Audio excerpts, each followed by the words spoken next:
any evidence that they would have had sweat or skin cells. Yet sweat or skin DNA was found in Teresa Halbach's car and on her key.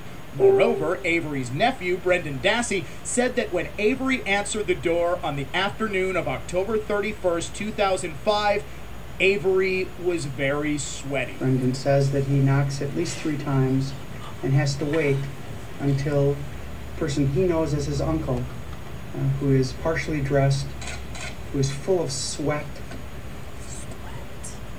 opens the door and greets his 16-year-old nephew.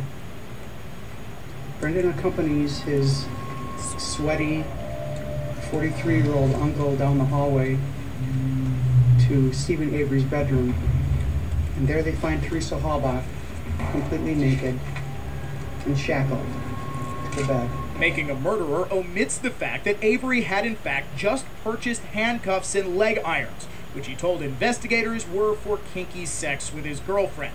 Years earlier, when Avery was in... Okay, they omitted that. Why?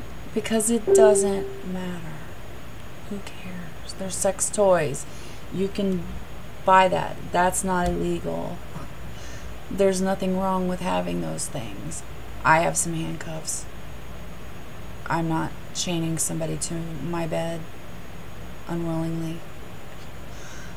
Just saying. So, you know, who cares?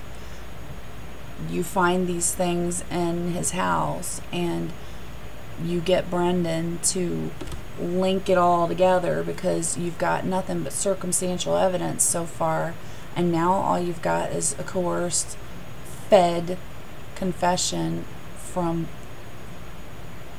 a mentally handicapped, disabled, something 16-year-old kid. Yeah, you can get him to say, yeah, we used handcuffs to chain her to the bed. So what? You fed him the information. He linked it to say that they tied her to the bed with these things.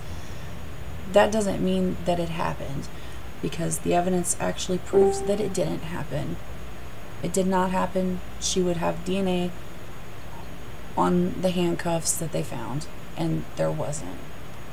And they were not clean because they had Stephen's DNA and 2 other people's DNA also. That was not Teresa's. So that's just one thing. Let me tell you about the bed, okay?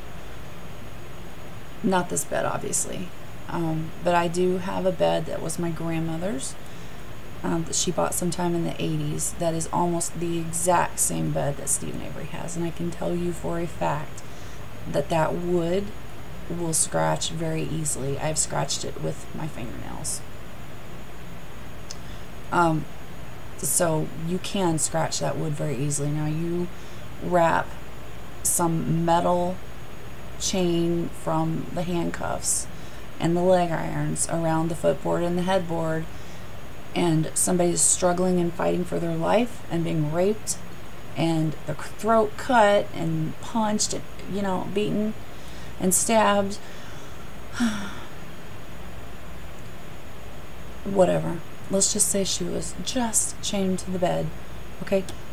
There would be marks on that wood. That's all I'm going to say. I know that for sure because I have scratched my bed so many times with random ridiculousness. I've had to be very careful with it because that wood just scratches so easy. Nothing. There was nothing there. Those handcuffs mean nothing. In prison, he told fellow inmates that he wanted to torture and rape women. When he got out, Okay, well, I don't know what's going on with the video. It just stopped by itself. But while it stopped, I guess I'll try to talk about that again. That same statement. Even drew diagrams of a sex dungeon that he planned to build. Here we go. And Brendan Dassey's statements to investigators seemed to indicate that Avery had finally put these plans into action. Okay, again, we're talking about a statement from a convict who will say whatever he needs to say to get a lighter sentence, to get maybe some sort of special treatment. who knows if it's reliable. Also, there is the possibility that Stephen was talking shit to some random convict. Who cares? Who cares? I've said a lot of things, okay, and I didn't actually do it. I've said lots of things. Like, I want to slap the shit out of you, and I'm not going to slap the shit out of somebody. So, you know, just because you talk about doing something or you want to do something does not mean you're actually going to do something. So saying you're going to make this torture chamber doesn't mean that he actually did it. Having sex toys does not mean he made a torture chamber. I mean, it's a normal bedroom with a couple of sex toys. A couple, okay? It's not like he had a whole drawer full of shit. He didn't have a toy box. He just had a couple of things, and that's, so what? I have more than a couple of things, and I'm not a freak. Just saying. With a photographer from Auto Trader magazine who he knew from 6 previous trips to his property and with whom he very obviously was infatuated. Remember, he called her cell phone from his 3 times that day, twice using *67 to conceal his number, and when he called Auto Trader to set up the photography session, he specifically requested Halbach. He was very obviously infatuated with her. I'm not infatuated with the same bartender whom I like how they make my drinks. Not that I go out to bars, but, you know, when I did, I'm not infatuated with my hairstylist, which I obviously don't go see very often. But I would ask for the same person who has done a good job. Doesn't mean that I'm infatuated with them. Just because she was a young, attractive girl and he had some sex toys doesn't mean that he's a sex freak. Doesn't mean that he's a predator. Doesn't mean that he had any kind of thing for her. He had a fiance. And it's pretty clear that he loved her. Okay? So. Moreover, Dassey's confession is corroborated by physical evidence that a sweaty Stephen Avery used handcuffs and leg irons in the rape of a young woman. Both Dassey and Avery said they were together on the 31st. Coincidentally enough, they said they happened to be cleaning the very same garage where Dassey told investigators Avery shot Halbach to death. What are the odds that 2 men accused of killing a woman in a garage would be cleaning that very same garage on the very same day? Okay. Have you seen pictures of that garage? Have you? Because please go look at pictures of that garage. It's not clean. There's dust everywhere. There's crap everywhere. There is shit all over the floor. Okay? You telling me that they... I don't want to sound gross or anything, but, you know, you find all these random bullet casings all over, spread all over the garage floor. You telling me that they picked them up, cleaned the shit out of the floor, and then randomly scattered them all over the place? Because why not just throw them away? They obviously didn't clean the floor. They cleaned a spot of something up off the floor, from what I understand. And depending on what you believe, one of the funniest, most awesome chicks that makes videos, she said, you know, I have not researched this myself, but she has, and apparently if you put bleach, paint thinner, and gasoline together, it's a problem. So that didn't happen. They didn't clean the damn garage like you're acting like. They might have cleaned a spot up off the ground, off the floor of the garage, because very conveniently, if they're trying to clean up blood, don't you think that they would, you know, maybe clean up the deer blood that was on the floor? Because they didn't. So I'm pretty sure they weren't worried about blood on the floor of the garage. I think they were trying to get something that leaked out of the car that Stephen was working on in the garage off the floor. That's what they said happened. You know, sorry, that sounds more believable. Look at the pictures. Don't just make assumptions because that's what Ken Kratz said happened, because what Ken Kratz said happened couldn't have happened. It could not have happened. That they're accused of killing that woman. Avery also admitted in a phone call with his sister, Dassey's mother, that he and Dassey had a bonfire the night of the 31st. You tell me. And he was over by you that night? That night he came over. We had the bonfire, and he was home by 9 o'clock. So Avery and Dassey are accused of killing a woman in Avery's garage and then burning her body in a bonfire. And they both admit to cleaning that garage and then having a bonfire. How does Avery's defense counter this most unusual and very damning coincidence? By engaging in a logical fallacy known as argumentum ad populum. Okay.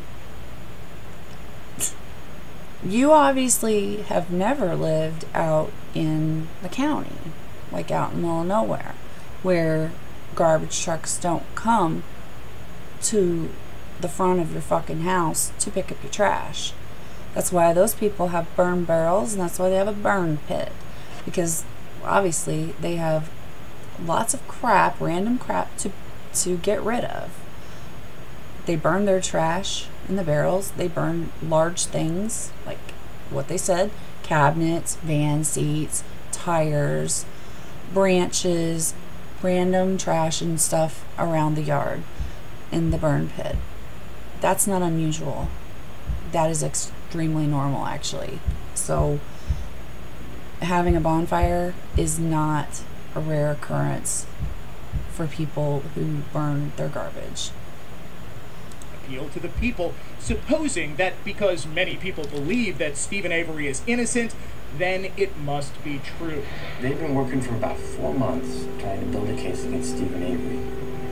And there were still a fair number of people out there who said, I'm not convinced. I think Stephen Avery might be innocent. You know, there may be more to what he says than that. What he says is that the Manitowoc County Sheriff's Department set him up, planted evidence against him, helped the case against him along.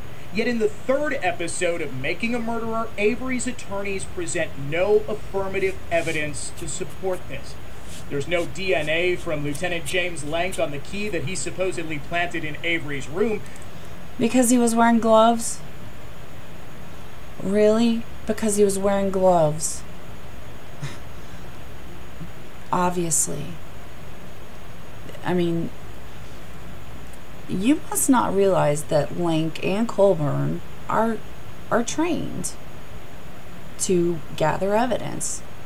Okay, they've actually had crime scene gathering, whatever the hell. They know how to collect blood samples. They know how to change their gloves.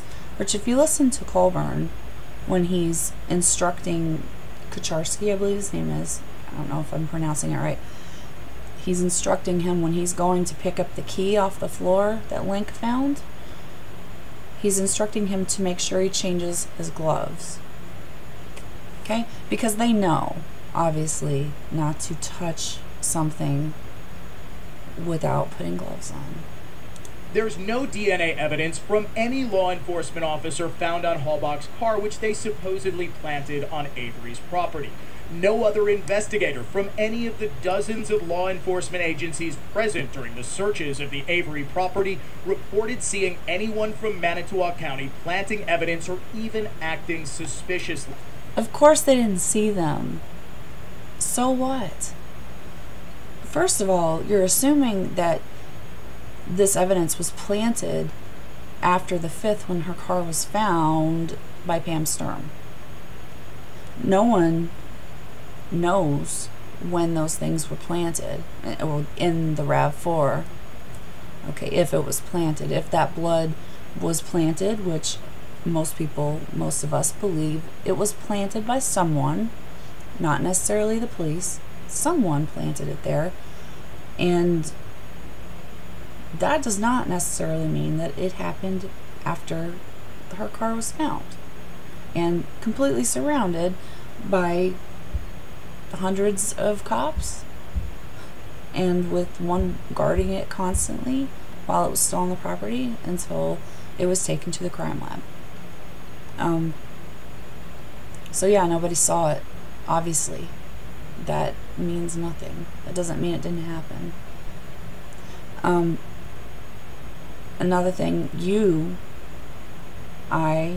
nobody, well, none of the public knows who those 8 fingerprints that were found on Teresa's car belong to. All we know is that it doesn't belong to anyone in the Avery or Dassey family. That's all we know. They're not Teresa's, and they're not anyone's in those families. So whose 8 prints did they pick up off that car? Could have been a law enforcement officer, could have been the killer, could have been her friends, could have been anybody. But we know who it wasn't. And that's important to remember. Those 8 prints were not identified or matched to anybody that they had samples of. Remember that, because that goes along with not doing a proper investigation. They didn't fingerprint the ex-boyfriend, the roommate, her brother, any of the other family members, anybody. They didn't fingerprint those people. So they can't match them to those people. Not to mention, the other possibility of George Zipper. Who knows? Who knows who they belong to? We don't know that. Instead, Avery's lawyers cast aspersions on the 2 investigators who interrogated Brendan Dassey, as his mother, Barb Janda, claims that they questioned Dassey without ever talking to her. They never called me. They never let me know. They just went and done it. But in an on-screen graphic, the series admits that the 2 interrogators did talk with Janda before interviewing Dassey. Okay. That's bullshit. And if you go back and look at the transcripts and the audio recordings, when the very first time Brendan was questioned, it was just him and his brother in Stephen's car. They got pulled over. They took the car to take it to the crime lab. They questioned both of the brothers and then took them back to the cabin. Questioned Stephen. Okay? They didn't ask Barb's permission. Next, you go to when they pulled him out of school to question him. They did not tell Barb before they questioned him. They told her after they questioned him. And from what I understand, she went up there to the police station, or I'm sorry, to the school. Sorry. She went up to the school after they finally called, after they were done talking to Brendan. They called her. She went up there to talk to them. Then Brendan came back and they questioned him again. Okay, so you've got him being questioned twice without her ever knowing about it before it happens. And then we're going to get into the following instances where he was questioned where they didn't let her come in. Now, I don't believe anything they're saying. I do believe Barb's word. I do believe that she was told in some way to make her believe that she didn't need to go in there or she shouldn't go in there while he was being questioned. Which, I believe.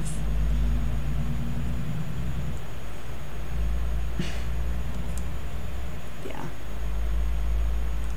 Suggesting that Janda was lying. Of course, making a murderer never follows up on this potential lie because it would make Janda look less credible. Instead, they focus on the interrogation itself. The investigators aren't bullying, they aren't threatening, they aren't overbearing, they're very calm, but very insistent that they know Dassey is lying. Okay, When they first started questioning Brendan, this is where I'm about to start getting pissy, okay?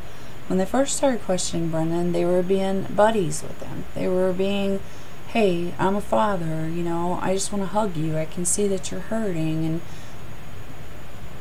come on. They're being friendly with him. Yeah. They're acting like they're not a threat to him. Yeah. They are telling him that he can leave whenever he wants. Yeah. They're telling him that he doesn't have to talk if he doesn't want to. But he has nothing to hide. He obviously is not going to resist. He's not going to argue. He's not going to challenge your authority. He's not going to do anything that would upset you, because he wants to cooperate and he wants to help. He's got nothing to hide.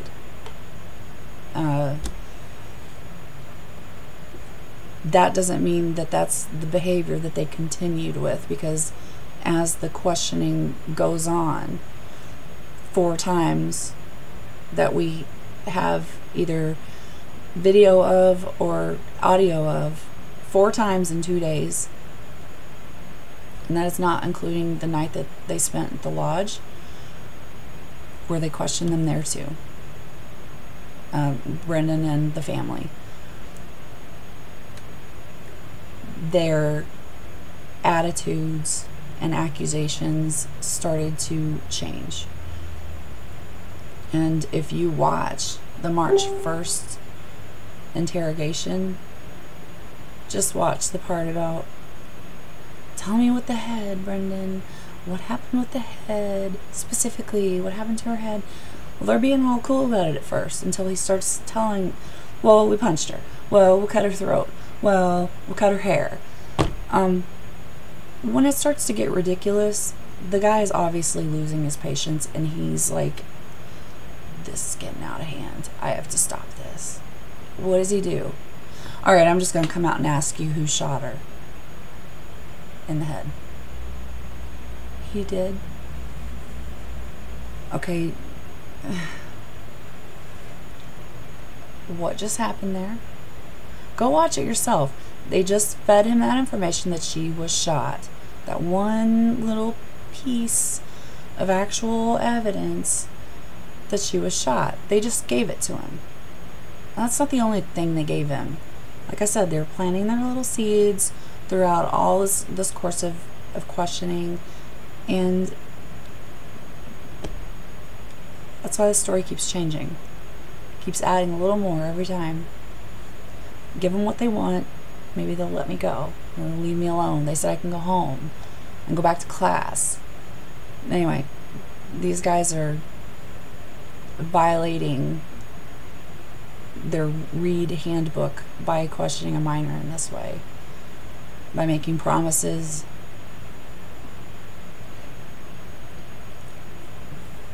Alright, I'm not even going to go there yet. To that.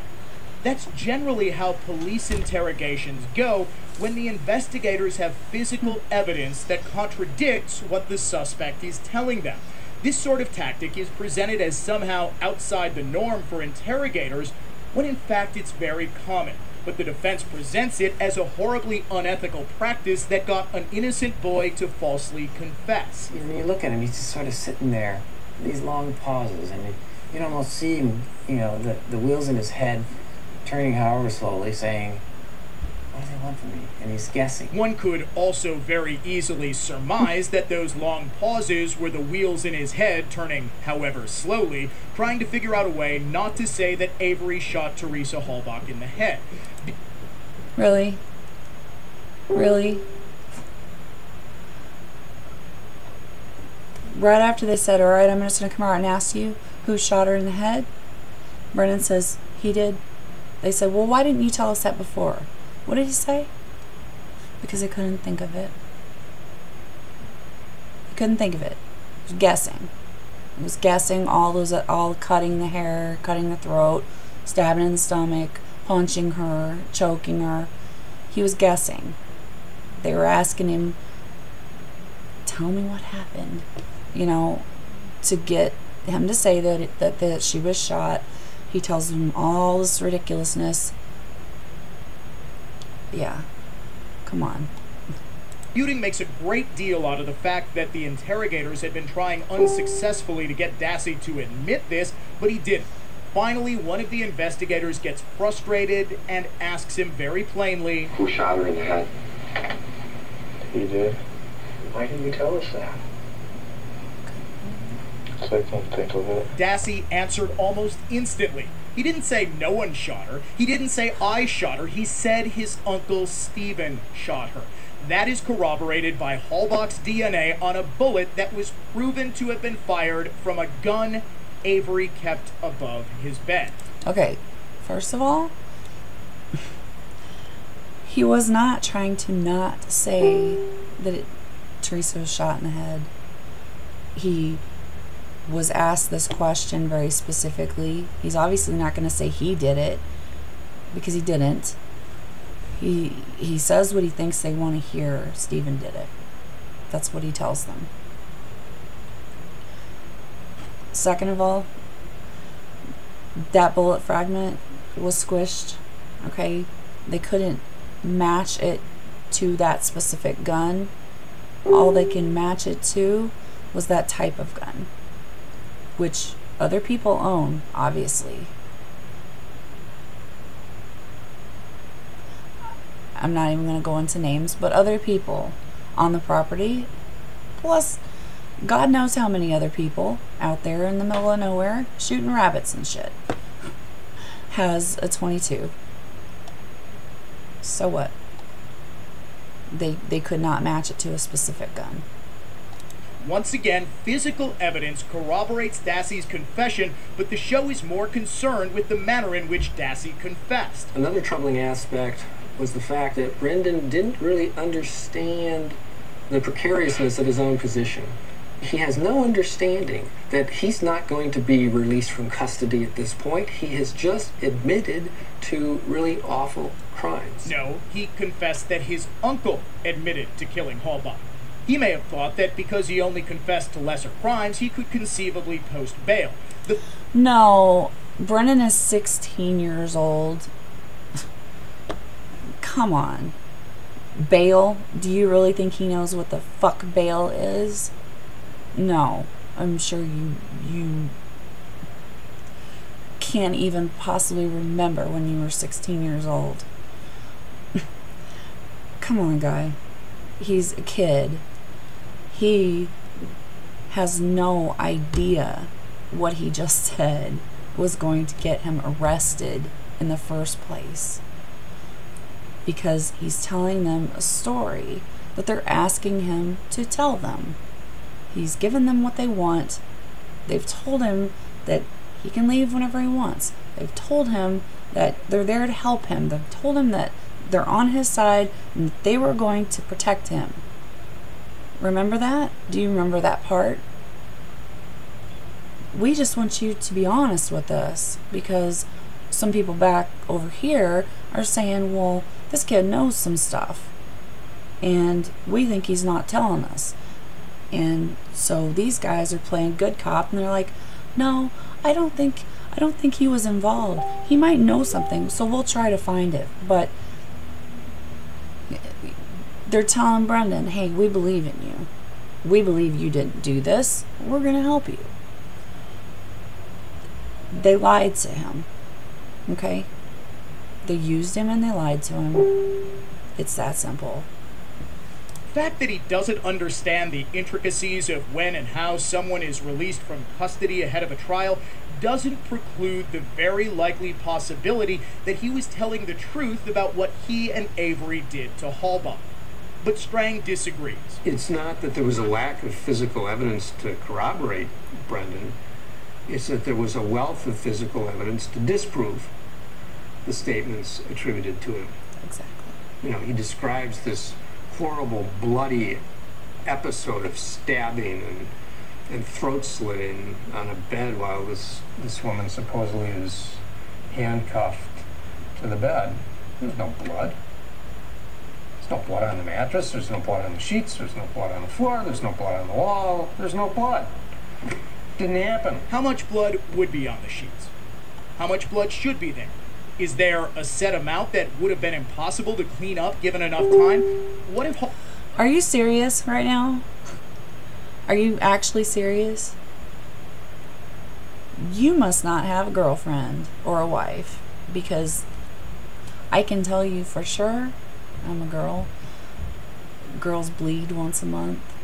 Alright, it's not a big amount of blood. That shit comes out sometimes when you're laying in bed, and it goes through the sheets. It goes into the mattress. That shit is stained. You can't get it out. It's not coming out. Alright, you got no way to get that out unless you've got like a beautiful white mattress and you scrub that shit with bleach. You're gonna leave a bleach stain. You're going to screw up the mattress trying to get the blood out. You can't go down inside there. Okay? They didn't even bother testing the mattress because they knew damn well there was no blood there. Okay? That's what I'm saying. There was no blood there. Not to mention there was no blood on the walls. Anywhere else, the luminol, the whole place, there was no blood there. Period. There was no blood. There was no blood. It's that simple. There was no blood. There would be some blood somewhere. Steven is not a magician. He didn't make magic bleach that only takes away Teresa Halbach's DNA and blood and not his own, not disturbing dust. Okay? It didn't happen. Please stop acting like you don't realize this. Halbach was stabbed, but because it was not a fatal wound, she didn't bleed that much at all. And what if she did bleed on the sheets, but Avery got rid of those sheets and replaced them with another set at some point in the 4 to 5 days between when Halbach disappeared and when she was first reported missing? Avery and Dassey had plenty of time to clean up a crime scene. But because making a murderer depicts both as quite stupid, it presupposes that they're simply too incompetent to clean up after themselves. And it presupposes that there would have simply been too much blood for them to clean up. Okay, no. Not that there would be too much, because it could have been a very small amount. Problem is, they're not crime scene technicians. They're not like forensic scientists or anything like that. We're talking about a 16-year-old kid and another man, both of them low IQs. They obviously have eyes in their head and they can see blood, but unless you're very highly trained on where to look for it, you're not going to get every speck of it. And believe me, they took panels out of the wall, they took the carpet out of there, they took the headboard. They didn't bother with the mattress because the mattress didn't have shit on it. I don't know what they did with the sheets and the pillowcases and stuff that was on the bed. I have no idea.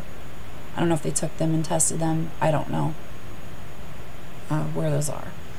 But there was obviously nothing on them because there wasn't a speck of Teresa's DNA anywhere. Not just her blood. There was no hair from all that hair cutting they did. There was no skin cells. There was no sweat. There was no other bodily fluids of hers found anywhere in that house or garage except on the bullet. Toothbrush, rub it on the bullet, throw it on the floor. Really? That's the best you can do? Because that doesn't prove anything. And talk about the blood in the garage. There is no blood in the garage. There is no same exact thing as the house. There's no blood. There's no skin. There's no hair. There's no shit of Teresa's in the garage anywhere except on that bullet. That little tiny squished bullet. That thing went through her head, supposedly, and landed on the ground in the garage without spattering any blood anywhere on all that shit piled up. Right? Didn't seep down into the cracks. Nope. Just went right through her head, clean. No blood on the bullet. There was no blood on the bullet, by the way. Just saying. It was blood from a deer, and that was it. It was found in the garage. The DNA that was found on the bullet, it's just like the hood latch. You rub a toothbrush on there, because you know damn well they got a toothbrush from her house. That's one of the things that they took from her house, along with some of her hair. Which I'm honestly surprised that somebody didn't drop some hair in the bedroom. I guess I didn't think of it. I don't know. But, you know, I'm just saying, that stuff is, it's, the killer obviously had access to Teresa. If he was to grab a bullet that's been shot somewhere out on the property, rub it on her face, and throw it in the garage, that's enough, okay? How does anyone know how much or how little blood was in the bedroom or in the garage? How does anyone know how much blood should have been there? And how does anyone know how much would be, quote-unquote, impossible to clean up? Remember, Dassey said he was with Avery that night. He said the two of them were cleaning the garage, the same garage in which Teresa Halbach died. He admitted that he was cleaning it before joining Avery for a bonfire, the same bonfire that Teresa Halbach's body was burned in. And Dassey's statement that he was helping to clean up the garage is also corroborated by physical evidence. When he returned home from the bonfire that night, his mother asked him why his jeans were stained with bleach. It was because he had been cleaning.